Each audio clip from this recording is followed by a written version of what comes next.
Menteri Komunikasi dan Informatika Johnny G. Plate tersandung kasus dugaan korupsi proyek Best Transceiver Station 4G pada Badan Aksesibilitas Telekomunikasi dan Informasi di Kementerian Komunikasi dan Informatika tahun 2020-2022.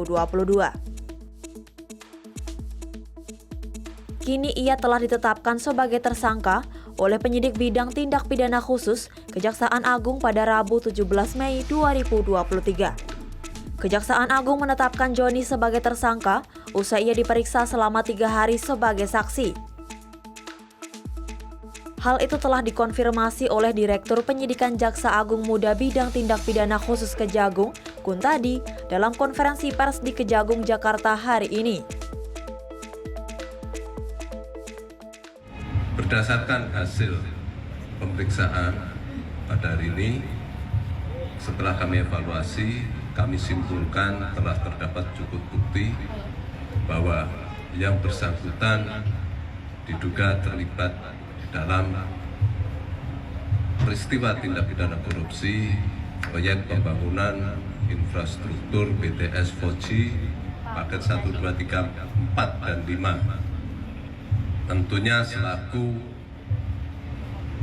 pengguna anggaran dan selaku menteri.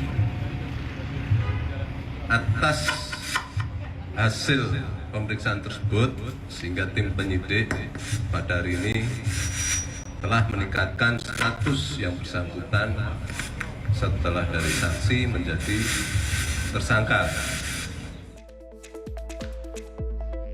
Kini Johnny akan menjalani pemeriksaan lanjutan selama 20 hari ke depan usai ditetapkan sebagai tersangka. Menkominfo itu kini telah ditahan di Rutan Salemba Cabang Kejagung untuk kepentingan penyidikan. Sebelumnya, penyidik telah menggeledah mobil dinas, rumah Johnny di Kompleks Rumah Dinas Menteri, dan kantor Kemenkominfo. Atas kasus yang menjerat Johnny, negara diprediksi mengalami kerugian sebesar 8 triliun rupiah. Kasus itu bermula saat sang adik Gregorius Alex Plate diduga menerima sejumlah uang dan fasilitas dari anggaran bakti. Diketahui, uang yang diterima Alex mencapai 534 juta rupiah. Namun Kejagung belum memberikan penjelasan lebih detail terkait aliran dana bakti terhadap adik Johnny G. Plate tersebut.